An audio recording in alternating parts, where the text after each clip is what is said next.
शिस्टोसर्का ग्रिगेरिया के जीवन चक्र में जो अवस्थाएं आती हैं उनमें हम डिस्कस कर चुके हैं। एग है, निम्फ है और एडल्ट स्टेज। एडल्ट स्टेज में दो बहुत ही डिस्टिंक्ट अवस्थाएं होती हैं जिसके बारे में कल हम बात कर चुके हैं। एक सॉलिटरी या एकल अवस्था और दूसरी ग्रिगेरियस या यूथी अवस्था। ये दोनों अवस्थाओं में लोकस्ट, जैसे कि इस पिक्चर में क्लियरली देखने से पता चलता है कि लोकस्ट का जो मॉर्फोलॉजी है, जो बाह्य रूप है, वो बिल्कुल ही भिन्न है। सॉलिटेरियस में निम्फ जो है वो हरे रंग का होता है, जबकि ग्रिगेरियस अवस्था में निम्फ काले से रंग का होता है। एडल्ट अवस्था में सॉलिटरी लोकस्ट भूरे से रंग का होता है, जबकि ग्रिगेरियस लोकस्ट पीले रंग का होता है जिसमें ब्लैक पैचेस या स्पॉट होते हैं। ये अवस्थाएं इतनी भिन्न होती है कि एक समय दोनों अवस्थाएं अलग अलग जातियां मानी जाती थी। सर्वप्रथम रूसी वैज्ञानिक यूवेरोव ने 1928 में फेज थ्योरी प्रस्तावित की और यह उन्होंने क्लियर किया कि झुंड बनाने वाले लोकस्ट अलग जाति के नहीं होते हैं, बल्कि सॉलिटरी अवस्था प्रदर्शित करने वाली जातियां ही किसी कारणवश रूपांतरित होकर यूथी अवस्था को प्राप्त करती हैं। कई क्यूज़ हैं, कई सारे स्टिमुलस हैं जिनको प्राप्त कर एकल जीवी जीने वाले लोकस्ट इकट्ठे होकर ग्रिगेरियस प्रकार की अवस्था को प्राप्त होते हैं। जैसे लास्ट क्लास में आपको बता चुकी हूँ कि एकल अवस्था में लोकस्ट झुंड बनाकर नहीं रहते, वे हरे दिखाई देते हैं और यह रात्रि में उड़ते हैं तथा वनस्पतियों को भोजन बनाते हैं। ग्रिगेरियस फेज में लोकस्ट बड़े झुंड बना लेते हैं। इनका रंग, रूप व व्यवहार सॉलिटरी लोकस्ट से भिन्न होता है। इस अवस्था में आने से पहले एक छोटी सी संक्रमण अवस्था यानी फेसिस ट्रांसियन होती है, जिसके बाद यह विशाल दल बनाकर बड़ी तादाद में एक स्थान से दूसरी स्थान पर माइग्रेशन करते हैं, यानी अपना प्रस्थान करते हैं। अपने उड़ने से यह 1800 किलोमीटर तक की दूरी तय करते हैं। इस दौरान ये जहाँ भी रुक जाते हैं वहाँ वनस्पति बिल्कुल समाप्त कर देते हैं, पूरी वनस्पति को खा जाते हैं। उड़ते लोकस्ट बड़े बादलों के समान दिखाई देते हैं तथा इनको देखने पर दृश्य और इनसे निकलने वाली जो उड़ान भरने पर जो आवाज़ निकलती है, ध्वनि निकलती है, वह बहुत ही डरावनी सी लगती है।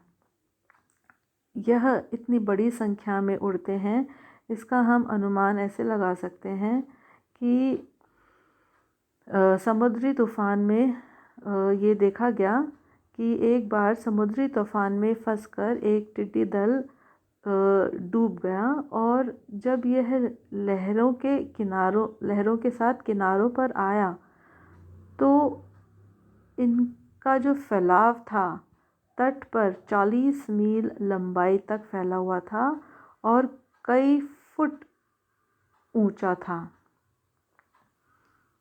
एक बार में यह समझा जाता है कि जो वज़न था मरी हुई टिड्डियों का वो लगभग 2500 टन था। ग्रिगेरियस अवस्था का वयस्क कीट शुरू में प्रारंभ में गुलाबी रंग का होता है, परंतु धीरे धीरे उसका रंग जो है वो बदलने लगता है और प्रजनन के समय यानी एडल्ट अवस्था को प्राप्त करने पर यह पीले रंग का हो जाता है, जिसमें काले धब्बे पाए जाते हैं। टिड्डियों का जो हमला है न केवल इंडिया में बल्कि पूरे विश्व में समय समय पर बहुत बार हमला हुआ है, अटैक हुआ है, और इसलिए टिड्डी दल के हमले को हम प्लेग के रूप में, महामारी के रूप में जानते हैं। और भारत की अगर हम बात करें तो 1901 से 1903 में या उसके बाद 1906, 1907, फिर उसके बाद 1912 से 1915, 1926 से 31, 1940 से 46, 1949 से 56, 1959 से 62, इन सभी सालों में टिड्डी दलों का हमला हुआ है। यानी टिड्डी दल का हमला हर साल नहीं होता है, यह कुछ साल के अंतराल में होता है। तो इस प्रकार हम ये कह सकते हैं कि टिड्डियाँ जो हैं वो कुछ पीरियड को फॉलो करती हैं, कुछ समय सारणी को फॉलो करती हैं, और यह कालिकता कहलाती है, पीरियोडिसिटी ऑफ लोकस्ट साइकिल, यानी लोकस्ट जीवन चक्र की कालिकता।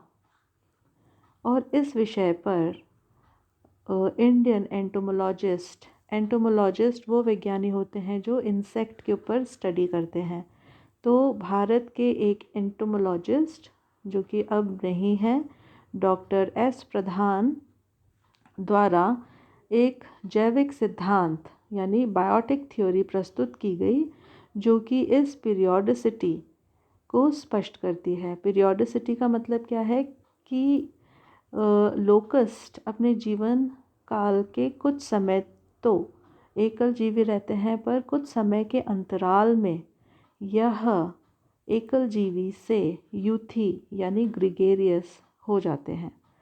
तो इसके लिए डॉक्टर एस प्रधान ने एक बायोटिक थ्योरी प्रस्तुत की, जो कि पीरियोडिसिटी यानी कालिकता का स्पष्टीकरण के लिए एक बेस्ट सूटेड थ्योरी है।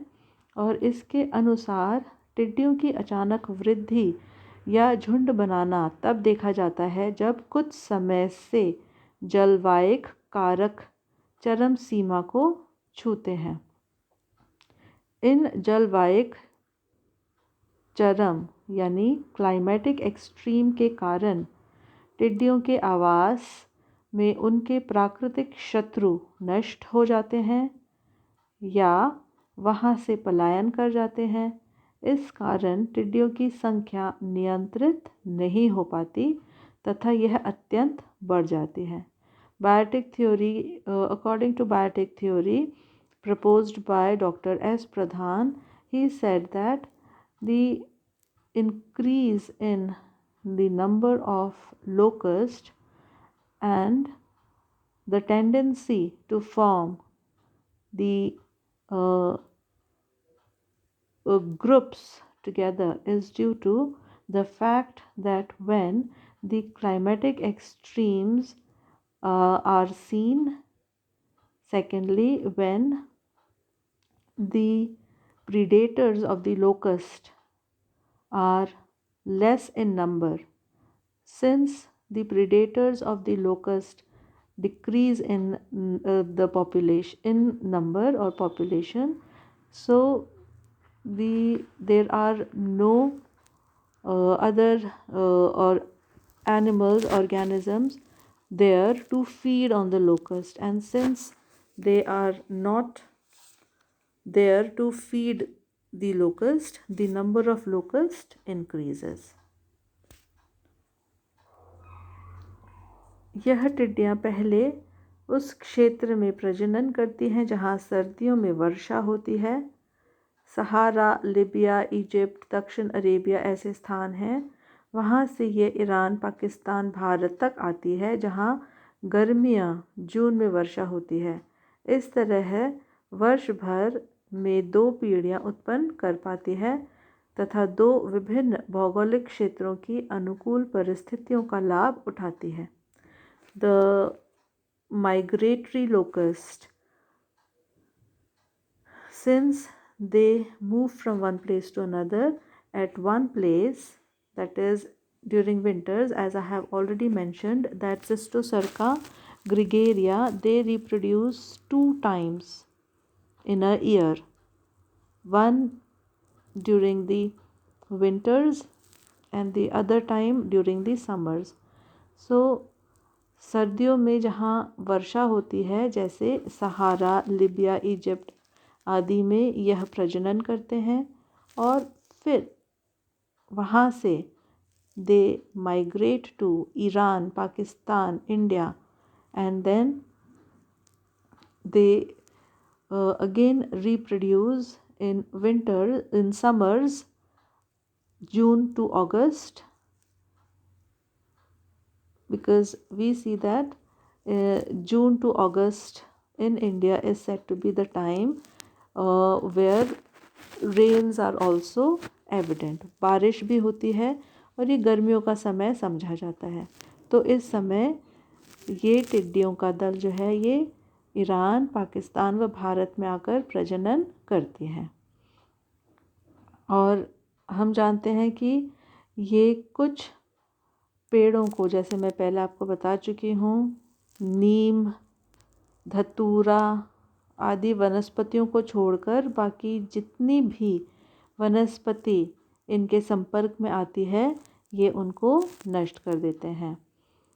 यदि हम बात करें तो ओक के वृक्ष, नीम, जामुन, धतूरा, शीशम, कुछ गिनी चुनी वनस्पतियों को छोड़कर सभी फसलों, झाड़ियों, घास, पौधे सबका नुकसान करते हैं। कंट्रोल मेजर्स हम पहले डिस्कस कर चुके हैं कि कुछ प्राकृतिक मेजर्स होते हैं, कुछ हमारे फिज़िकल मेथड्स होते हैं। इसके अलावा हम टिड्डियों को कंट्रोल करने के लिए, लोकस्ट को कंट्रोल करने के लिए कई सारे सेंटर्स का निर्माण करते हैं जिनको कि कंट्रोल सेंटर या मॉनिटरिंग सेंटर कहा जाता है। टिड्डियों के नियंत्रण के लिए कई सारी पॉलिसीज़ को भी हम बनाते हैं, कई सारी रणनीतियों को भी हम स्थापित करते हैं, जैसे टिड्डी सतर्कता व सूचना केंद्र, locust intelligence and warning centre. टिड्डियों के झुंड बनाने, उनके उड़ने की गति, दिशा आदि का ध्यान रखना अत्यंत आवश्यक होता है, जिससे जितनी जल्दी हो सके इनके बारे में इन्फॉर्मेशन दूसरे राज्यों तक पहुंचाई जा सके और इनका नियंत्रण किया जा सके। जिन क्षेत्रों में इनके पहुंचने की आशंका हो वहां बचाव के उपाय समय रहते किए जा सकें। टिड्डियां रेगिस्तान, दूर दराज क्षेत्रों में प्रजनन करती हैं। इन पर नज़र रखने के लिए देश में लोकस्ट वार्निंग ऑर्गेनाइजेशन स्थापित 1939 में हुई। केंद्र के एंटी लोकस्ट संगठन के 4 वृत्त व 4 क्षेत्र हैं। क्योंकि हमें पता है लोकस्ट सहारा, लिबिया, इजिप्ट जैसे स्थानों में सर्दियों में प्रजनन करते हैं और इनका प्रजनन का क्षेत्र जनरली रेगिस्तान है, तभी हम इन्हें लोकस्ट डेज़र्ट लोकस्ट कहते हैं। डेज़र्ट यानी कि रेगिस्तान। तो इनका जो प्रजनन क्षेत्र है वो रेगिस्तान होता है और वहाँ से फिर यह बड़ी तादाद में पलायन करते हैं, उड़ते हैं और राज्यों में प्रवेश करते हैं। तो इनके मॉनिटरिंग के लिए, इनके बारे में एक जगह से दूसरे राज्य को जानकारी देने के लिए 1939 में लोकस्ट वार्निंग ऑर्गेनाइजेशन का स्थापन हुआ और इस ऑर्गेनाइजेशन में 4 सर्कल्स हैं बड़े बड़े और इन 4 सर्कल्स में 10 क्षेत्र हैं। ये 4 सर्कल्स इंडिया की जब हम बात करते हैं तो यह 4 सर्कल इंडिया में बीकानेर, जोधपुर, बाड़मेर व पालमपुर गुजरात में है। राज्यों में यह अपने टिड्डी निरोधक संगठन है। ये सभी जो सर्कल्स हैं टिड्डी दल की संख्या, गति यानी स्पीड, दिशा आदि की जानकारी एक दूसरे को देते हैं और नियंत्रण कार्यों का समन्वय यानी कोऑर्डिनेशन करते हैं। लंदन में एक इंटरनेशनल लोकस्ट रिसर्च सेंटर है तथा AFO का United Nation special desert locust project भी है, जो कि पूरे वर्ल्ड में, विश्व में लोकस्ट के पलायन के बारे में कंट्रीज़ को या विभिन्न देशों को जानकारी देते हैं। दूसरा लोकस्ट पे जो नियंत्रण है तरीका वो ये है कि हम इनके झुंड बनने को रोकें। प्रजनन क्षेत्र में झुंड का बनना रोकना एक बहुत ही महत्वपूर्ण टिड्डियों पर नियंत्रण पाने का तरीका है, कंट्रोल मेजर है। Second important control measure is the prevention of swarm formation in the breeding belt. इस रणनीति के अंतर्गत टिड्डियों को दल बनाने से रोका जाता है। इसके लिए अंडों को मैदान खोदकर, हल चलाकर या पानी फैलाकर नष्ट किया जाता है। क्षेत्रों में एल्ड्रिन, डायएल्ड्रिन आदि छिड़के जाते हैं। हॉपर अवस्था का नियंत्रण इन्हें जहर युक्त भोजन देकर किया जाता है। इस अवस्था में लोकस्ट उड़ते नहीं हैं, ये एक जगह से दूसरी जगह पर केवल उचक उचक कर गति करते हैं। अतः इन हॉपर अवस्था में जगह जगह पर गड्ढे या खाई खोद कर हम मैदान में खाई खोद देते हैं, जिससे ये उचक उचक कर उस कम गहराई के जो खाई है, गड्ढे हैं, उसमें ये हॉपर्स गिर जाते हैं और फिर इनके ऊपर मिट्टी डालकर इन्हें दबा दिया जाता है। तो यह भी एक और तरीका है निम्फल अवस्था को आगे एडल्ट अवस्था से में आने से रोकने की। इसके अलावा जहाँ पर टिड्डी दल ज़्यादातर आते हैं उधर हम हमारे खेत या वेजिटेशन हम नहीं उगाते हैं और कई बार रसायनों का छिड़काव करने के बाद जिन खेतों पर इनका अटैक होता है, आक्रमण होता है, उन्हें हम आग से जला देते हैं और इस प्रकार से हम इनकी संख्या का नियंत्रण कर सकते हैं। जिन क्षेत्रों में टिड्डी दल आने की संभावना होती है वहाँ हम रसायन छिड़ककर बचाव कर सकते हैं। यानी हमें जो पैटर्न पता जब चल जाता है कि इस समय इस स्थान पर टिड्डी दल आते हैं तो हम उन स्थानों पर रसायन आदि का छिड़काव कर सकते हैं और इस प्रकार से उनकी संख्या को फैलने से रोक सकते हैं और उनका आगे की ओर पलायन को रोक सकते हैं। भारतीय कृषि अनुसंधान संस्थान